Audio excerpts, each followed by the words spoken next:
हा हा हा हा. हाय, कसे आहात सगळे? मस्त. चला, आज आपल्याला देवळात जायचं. येणार?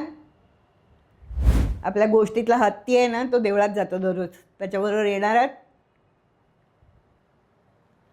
Get set go. चलो. एक गावात, आपण त्याला आटपाट नगर नाव देऊया. पूर्वीच्या कशा गोष्टी असायचं. आटपाट नगरात एक हत्ती असतो, तो पाळीव असतो. वर्षानुवर्ष तो आपला तिथे लोकांच्या बरोबर राहत असतो. त्याच्यामुळे हार्मलेस असतो तो, माणसाळलेला असतो पूर्णतः. मग काय होतं, त्याला सवय लावलेली असते कोणीतरी. दररोज सकाळी उठायचं, नदीवरती स्वच्छ होऊन आलं की एका दुकानदाराजवळ येऊन थांबायचं. त्यांचे काय लाड, काय त्यांचं जे संभाषण त्यांच्या शब्दात काय असेल ते व्हायचं. आणि मग तो दुकानदार हत्तीच्या सोंडेत एक छानसा हार द्यायचा. आणि मग तो हार घेऊन आपला हत्ती डुलत डुलत मिरवत मिरवत सगळ्या गावातून जायचा देवळात. म्हणजे ह्याच्यात काय होतं, लोकांना गंमत वाटायची, हत्तीची किती श्रद्धा आहे देवावरती, किती माणसाळलेला आहे. अगदी गावातल्या एखाद्या माणसासारखा आहे हा हत्ती आपल्याबरोबर. किती वर्ष राहतं, कोणाला त्रास देणं नाही, काही नाही. तो एक सगळ्यांच्या कौतुकाचा विषय होता. पण एक दिवस काय होतं, हत्ती दररोजसारखा जाऊन उभा राहतो आपल्या दुकानदाराकडे. दुकानदार काहीतरी मूड ऑफ असतो त्याचा. काय झालेलं असतं माहीत नाही, पण एकंदरीत काय रे बाबा, हा येऊन उभा राहिला, आता याला हार द्यायचा सोडून त्या दुकानदाराला पण काय सुचतं माहिती नाही. हार गुंफायची जी सुई असते ना, ती घेतो आणि जोरात हत्तीच्या सोंडेत खुपसतो. म्हणजे नुसती टोचतो असं नाही, खुपसतो तो जोरात. हत्तीला असा राग येतो खरं, पण त्याच्यापेक्षा त्याला दुःख जास्ती होतं. आणि हे अनपेक्षित असतं ना त्याला. आ!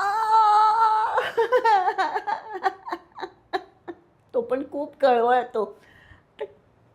काय झालं आज, काय दररोजसारखं हार द्यायचं सोडून त्याने मला सुई खुपसली. मी काय याचं वाकडं केलं होतं, त्याला काय वेळ लागलाय आज, काय काय काय असं विचार विचार विचार करत तो उभा राहतो. शेवटी कंटाळून निघून जातो. आणि दुकानदाराला हे थोड्या वेळाने लक्षात येतं की आपण चूक केली आहे. हा काय करणार आहे आपलं, जाऊ दे, गेलाय ना आत्ता तरी निघून, आपल्याला काही त्रास देणार नाही आहे, तो शांत आहे तसा. अरे पण तो शांत आहे म्हणून आपण काय सुई खुपसायची, हे किती वाईट गोष्ट आहे. हत्ती चिडलेला असतो मनापासून आणि त्याला सूड घ्यायचा असतो. आत्तापर्यंत हत्तीने गावात कोणालाही काहीही 5 पैशाचा पण त्रास दिलेला नसतो. हा हत्ती परत नदीकडे जातो, पहिला चिखल घेतो, पाणी घेतो, त्याचं मस्त छान रगडा मिश्रण तयार करतो. डोक्यात एकच गोष्ट असते, याला त्रास द्यायचा आता आपण दुकानदाराला. आपण कोडी न काढता त्यांनी आपल्याला त्रास दिला आहे ना, रॉंग रॉंग ऑन स्पॉट. तो जातो, ते सगळं मस्त सोंडेमध्ये गोळा ठेवतो मिश्रण, भरपूर चिखल, भरपूर पाणी. आणि आता बघूया याची वाट लावायची. येतो परत तिथे उभा राहतो. दुकानदाराला वाटतं हा काय करणार आहे, राहू दे उभा इकडे. उभा राहतो थोड्या वेळाने बघतो,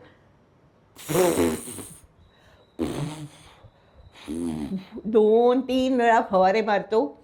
दुकानदाराचे केलेले हार, खाली आणलेली फुलं, बाकी सगळ्या दुकानात घाण करून टाकतो, अगदी घाण करून टाकतो, रस्त्यावर घाण करून टाकतो, चिखल मिश्रित सगळा फवारा. आता या फवाऱ्यातनं लोक देवळात जाऊ शकतील का, नाही. ह्याच्या दुकानातलं कोणी काही घेईल का, त्याचे कपडे खराब करतो, सगळं सगळं त्याच्या दुकानाची विल्हेवाट लावतो. अगदी जातील का लोक पुढे, नाही.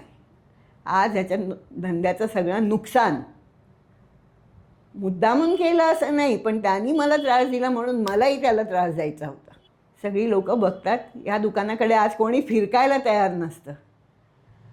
हे बघा, छोटूशी गोष्ट त्यांनी तुम्हाला इंडिव्हिज्युअली केली होती, सुई टोचली होती, पण म्हणून तुम्ही त्याच्या अख्ख्या दुकानाचं, आजूबाजूच्या परिसराचं नुकसान करायची गरज होती का? नाही. सुडाची भावना काही क्षणापुरेशी होती. परत विचार केला असता तर ती निघून गेली असती, हो की नाही? पण हत्ती आपला पेटलेला असतो. आत्ता त्याने मला सुई टोचली, मी पण त्याच्या दुकानाचं नुकसान करणार. त्या दुकानाच्या नुकसानात किती लोकांना हात मिळत नाहीत, किती जण देवळात जाऊ शकत नाहीत त्या घाणेरड्या वाटेवरून, कारण पडायची भीती ना, चिखल सगळीकडे झाला आहे. तर थोडासा विचार करणं गरजेचं होतं का तू मला त्रास दिला, मी तुला त्रास देतो, ही चांगली गोष्ट होती. हत्ती खरं बुद्धिवान असतो, पण काय त्याचाही बुद्धिभ्रष्ट होते त्यावेळेला. करूया आपण पण ह्याचं नुकसान. Not good, not at all good. पण तो करतो. थोड्या वेळाने त्यालाही पश्चाताप होतो, मी ह्याचं केवढं नुकसान केलं.